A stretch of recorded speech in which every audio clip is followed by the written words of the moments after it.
Hi everybody, hope you're well. So this video is requested by LunarWolves, and I'm going to be talking about how to invest your passes to make a profit on Howrse. Now I've mentioned this a few times before, and the thing is, profit can mean different things to different people. It might mean making more passes back, it could mean making more equus, or maybe back certain resources like BM items. Now I'm going to mainly focus on passes. And the first thing is, if you don't know how to get free passes, have a look at the video that I do have on that. I will be doing an updated version of that because a lot of the ways have changed, so I will be making an updated version of that will cover everything once all of the changes have been made. So the first thing I think is really, really important, right? If you're going to use passes on the game to try and make a profit, and this is really, really crucial, and it might seem obvious, but don't spend your passes on pointless things. Now, pointless things can be a lot of things. It can be promos, it can be horses that you don't need, horses that won't give you anything back. It could be equestrian staff that you really don't need. It could be items that you really don't need. And I think what is really, really important whenever you're thinking, right, if I'm going to use my passes to make a profit, is first off, figure out what you do not need to be spending your passes on. Because I could very easily go in here right now and spend all my passes on staff. But is that staff going to give me any kind of return? Is it going to make my AC better, in the long run? I mean, these are 30-day contracts. They're not really that long, really. A month goes past really quickly. Now, I recently let my VIP go. And the reason I decided to let my VIP go was because I was spending 10 passes that I was earning freely a month on my game for just that VIP. And I wasn't playing the game enough to basically warrant doing that. So I'll just go in here and I'll kind of explain why, for example. So these are all the perks that I get with VIP, and then these ones as well. Now, one of the ones that I used to use a lot was Geldr Sellings when they're 1 year and 6 months. Now, this was really crucial when I was selling skillers, but for months and months and months, I was just not bothering selling skillers. And if I wasn't frequently selling skillers, having a perk like that's totally pointless. I'm basically putting passes into having that VIP, and then not selling any skillers for passes. So that's what I mean there, right? If I was really frequently using my VIP to create skillers, sell skillers, compete skillers in the Grand Prix that we're going to win or we're going to place and earn me passes, then it's sensible for me to put it in there, okay? But to have VIP right now, when I am hardly doing that at all, is a total waste. And the same thing could be said with unicorns, for example. Having that perk with the unicorns or being able to change it every 15 days. Those are other things that may not make it any better, because if I'm breeding unicorns so infrequently, that slight increase in chance for 10 passes a month, I may not manage to breed 10 unicorns. So what I mean by this is, let's say I had 10 unicorns on my account and I was breeding those unicorns every single day without fail, okay? Eventually I'm going to get unicorns out of those out of those mares, okay? And theoretically, I could put those unicorn foals up for sale for a pass, maybe, okay? Maybe some of the rarer ones a wee bit more. And I should, therefore, then make back the 10 passes that I spent in my VIP. But if I am not doing that, and I am not frequently using those passes, all I am doing is putting passes down the drain that aren't coming back to me. So that is kind of what I mean by this, and I probably can find something else to talk about that kind of relates back to this as well. I mean, if I was blopping a lot, I would definitely be using that one, for example. Get the right amount of food preset for the horses, purely because it saves me time and it means I can get more horses done, and maybe I'm blopping and selling those horses. So basically something like the automatic horse purchase, okay? If you're buying in a lot of horses and you're maybe buying them in cheap, or you're buying in ones that you know that you can sell a little bit more, you've sold them before for a little bit more, it might be well worth, if you're frequently using Howrse to do that, is to have those horses being automatically picked up for a certain price and then selling them for a little bit more, or maybe bringing them in, training them up a little bit and then selling them on, just depending, okay, on what you think is worth your time doing. So maybe having that VIP perk, for example, is a good thing for that. You may not earn 10 passes back on it in a month. I would say probably not. I don't think I've generally, the automatic horse purchases, I use those to buy in cheap horses and then sell them for slightly more.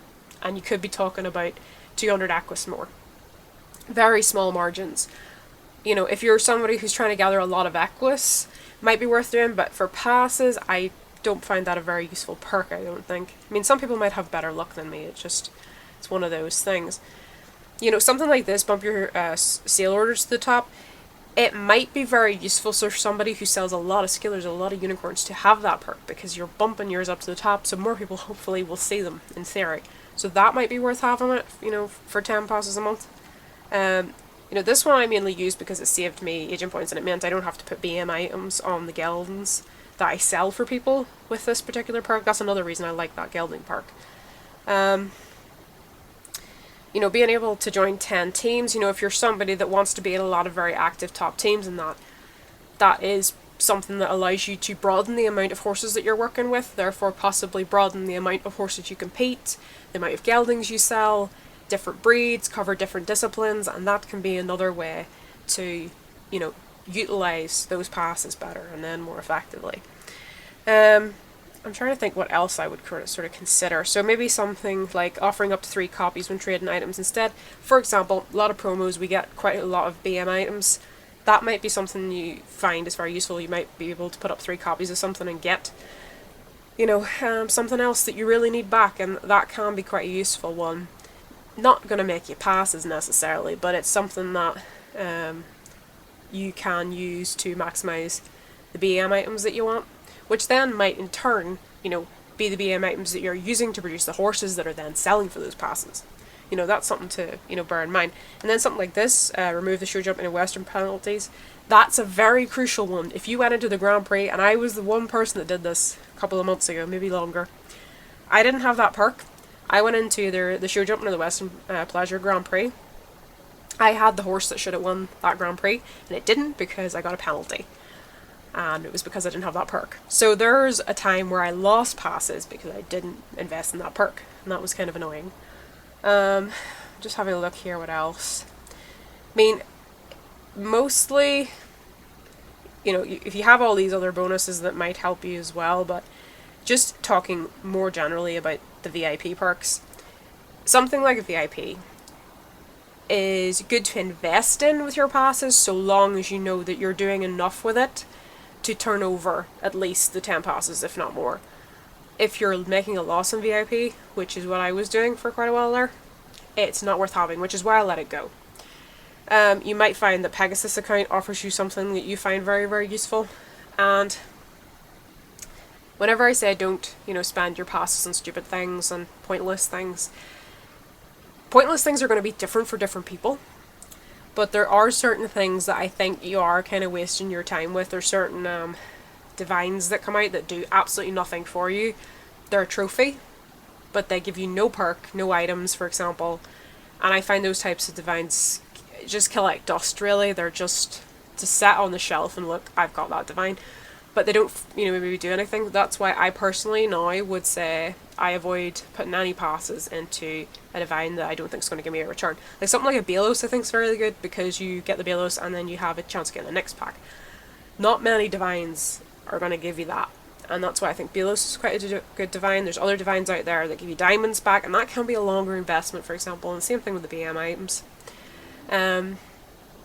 Generally, I think if you're going to try and use your passes to make a profit, you have to be investing them in things you believe can make you passes back, for example. Don't waste your time buying horses that you know you're never going to get money back from. Because I know that I will buy horses that I know I'm never going to make money on, for example. Retired golden apple coats. I buy those. I have no intention of ever selling them because I like collecting them. I know that that is money that I am not reinvesting into my game, but I like doing that. So, it's just one of those things. You gotta figure out, where you're gonna subsidize it a little bit and where you're not. And definitely avoid promos and offers that will probably end up making you spend more than you will make back. That has happened a lot sometimes, and I think it's more of a problem now. Like, for example, I would not open a hop with passes, or just a hop that you have in your inventory, unless there's a really good offer on. I would not open them regularly, like normal, game time. It would be a complete waste of time. Another thing is save your passes. I mean, it may not be making you a profit, but have some passes saved or start to save them up, because if you have a small pool of passes, you give yourself the ability to do more with them, because I find that This is going back quite a long time ago now. This would have been like the time of the Legendary Divines came out. And I had saved up a huge amount of passes that I had earned for free on the game. And it meant that I could actually do a promo, and then I'd be fine. I just have to build them up again a little bit, and then go for the next promo. And I was able to build them up again a little bit. Now, when it came to Tormenta was really a one where I should have just said no and stopped, because I went through all my passes within seconds, really. Well, it was minutes, but it felt like seconds. And that was months and months and months of work just down the drain. So it's times that you have to just cut your losses and just say no. Because I've seen people go over 100 passes on a promo and have nothing to show for it. And it's heartbreaking, and it does happen. Because you can go for a really long time and you'll have great luck, or, you know, not many problems, and then you just have hit a spell where you just cannot seem to get what you're looking to try and get. If you're asking me what do you think are the best things to invest passes in, it is very dependent on your server, but the one thing I think is really crucial is educate yourself about what on your server actually sells for passes.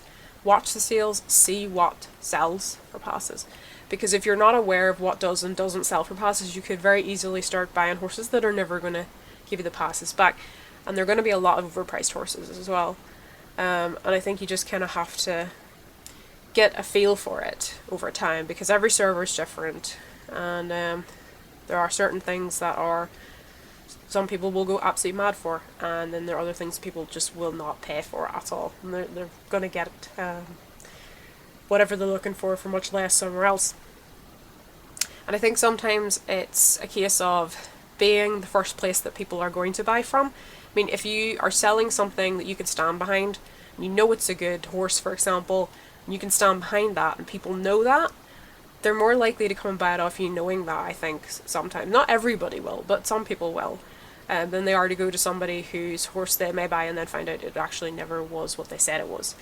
So it's having a bit of integrity too, I think, is part of it.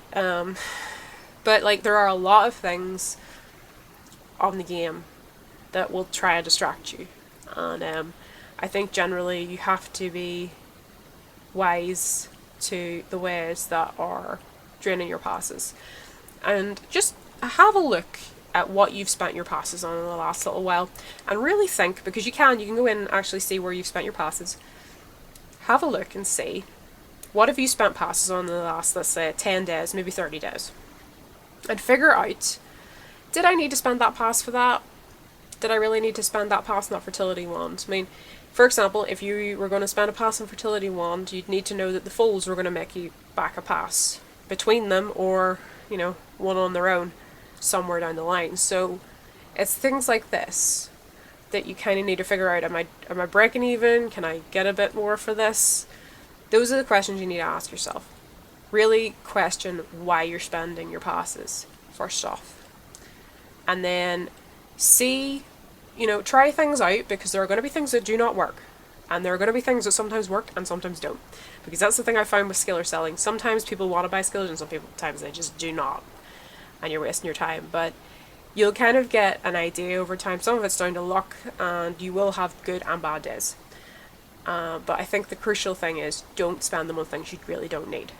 And what you don't need for your game is going to depend on you, because different people play the game in different ways for different reasons and different things. Some people, you know, focus purely on unicorns, some people focus on NIB breeding, and some people focus purely on coat collection.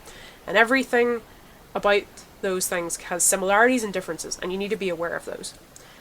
And I'm sorry if this video is a little bit obscure, and I hope it made some sense. And if anybody has any questions, please do leave them in the comments, and I'll try my best to answer them, because this is quite a broad question, and I could go through a lot of different ways to make passes. But really what I'm asking is, you know, how do you make passes work for you, rather than you know, having to chase after every single one. You know, you gotta have a plan. You've gotta have something set down. You figured out you're gonna do this and try it. And if it doesn't work, reevaluate why it didn't work. You know, don't necessarily give up on it. But anyway, thank you to LunarWolves for requesting the video. I hope you had a lovely day. Bye guys!